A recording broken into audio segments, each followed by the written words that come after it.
Hello guys, आप सभी कैसे हैं? आई होप कि आप सभी अच्छे होंगे, सभी विद्यार्थी अच्छे होंगे, जहाँ भी होंगे स्वस्थ होंगे, मस्त होंगे, आप अपने काम में ज़रूर लगे होंगे।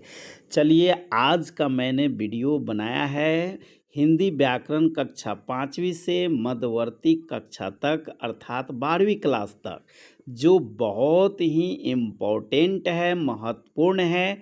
आप जो है इसे बहुत अच्छे तरीके से समझेंगे, ये मेरी आशाएं हैं। चलिए, उससे पहले मैंने एक जो है आपके लिए शायरी दिया है कि मंजिल उन्हीं को मिलती है जिनके सपनों में जान होती है।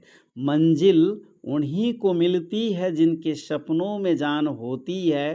पंखों से कुछ नहीं होता, पंखों से कुछ नहीं होता, हौसले से उड़ान होती है। जी हाँ, उड़ान से मंजिल तक अपने चैनल थियोलॉजी क्लासेस 002 पर आपका बहुत बहुत स्वागत है। चलिए, बिना देर किए हुए आपको मैं सीधा प्रश्न प्रारूप में लेकर चलता हूँ। प्रश्न प्रारूप नंबर 1 है कि हिंदी वर्णमाला में कुल कितने वर्ण होते हैं? हिंदी वर्णमाला में कुल कितने वर्ण होते हैं? तो इसका आंसर है 52। चलिए, आपको प्रश्न नंबर 2, भाषा की सबसे छोटी इकाई क्या कहलाती है? तो आंसर है वर्ण। क्वेश्चन नंबर तीसरा है, जिन वर्णों का उच्चारण बिना किसी सहायता के होता है उन्हें क्या कहते हैं? तो स्वर, मूल रूप से 11 स्वर होते हैं। मूल रूप से 11 स्वर होते हैं। क्वेश्चन नंबर 4, वर्ग के वर्णों का उच्चारण स्थान क्या है? तो इसका आंसर है कंठ। इसका आंसर क्या है? कंठ है। क्वेश्चन नंबर 5 है, य, र, ल, व किस प्रकार के व्यंजन हैं? यह हमारे जितने भी जो है छोटे विद्यार्थी हैं, छोटी कक्षाओं से जुड़े हुए हैं, उनके लिए जो 5वीं से 10वीं तक है, उनके लिए ये प्रश्न बहुत ही अनिवार्य है। वीवीआई क्वेश्चन है। अंत अस्थ व्यंजन इनका उत्तर है। चलिए, प्रश्न नंबर 6, तालाबे स, मूर्धन स, दंत स, ह कौन से व्यंजन कहलाते हैं? तो इसका आंसर है ऊष्म व्यंजन। क्वेश्चन नंबर 7 है, हिंदी वर्णमाला में कुल मूल व्यंजनों की संख्या कितनी होती है? तो इसका आंसर है 33। चलिए, क्वेश्चन नंबर 8 है, छ किन दो वर्णों से मिलकर बना है? तो ये छ किन दो वर्णों से मिलकर बना है? तो आधा क और मूर्धन्य श, आधा क प्लस मूर्धन्य श यानी संयुक्त व्यंजन से। 9 नंबर, अन और अह क्या कहलाते हैं?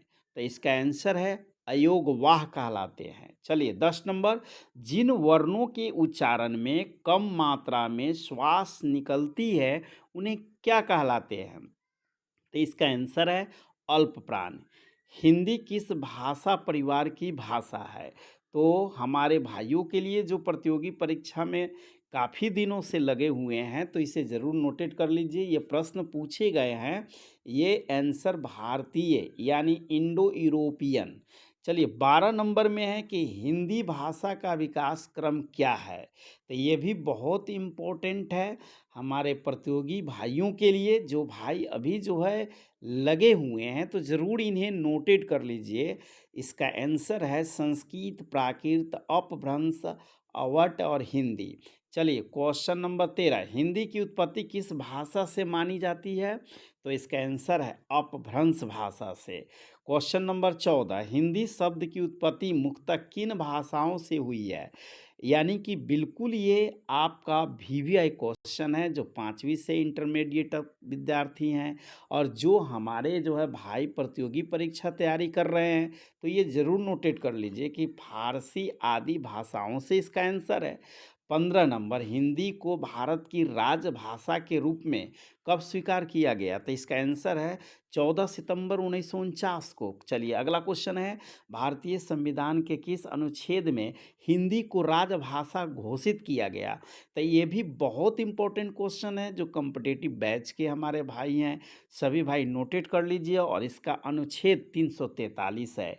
चलिए, क्वेश्चन नंबर 17 है, वर्तमान हिंदी का प्रचलित रूप कौन सा है? तो खड़ी बोली है। 18 नंबर जो क्वेश्चन है, हिंदी भाषाओं भाषाओं में कुल कितने स्वर और व्यंजन होते हैं? तो इसका आंसर है 11 स्वर और 33 व्यंजन। जो हमारे निम्न स्तर के जो विद्यार्थी हैं, जो कक्षा 5वीं से 10वीं तक के हैं, वो तो बिल्कुल जो है वीवीआई नोटेड कर लें। 19 नंबर, हिंदी साहित्य में हिंदी शब्द सागर ग्रंथ का संपादन किसने किया?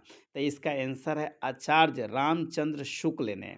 चलिए, सबसे लास्ट और अंतिम क्वेश्चन जो मैं बता रहा हूँ, वह हमारे सभी भाइयों और विद्यार्थियों के लिए बहुत ही बहुत इम्पोर्टेंट क्वेश्चन है। तो क्वेश्चन क्या है? हिंदी साहित्य सम्मेलन 1929 के अध्यक्ष कौन थे? तो इसका आंसर है महात्मा गांधी। तो इस तरह से प्रश्न हमारा अब समाप्त होता है।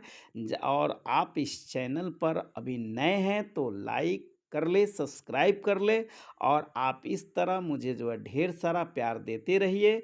और मैं अपने जो है थियोलॉजी क्लासेस 002 में सभी विषयों के जो है तैयारी में लगा हूँ। आप तक ज़रूर मैं पहुँचाऊँगा। आप ज़रूर मुझे अब बताइए कि कैसा आपको वीडियो लग रहा है।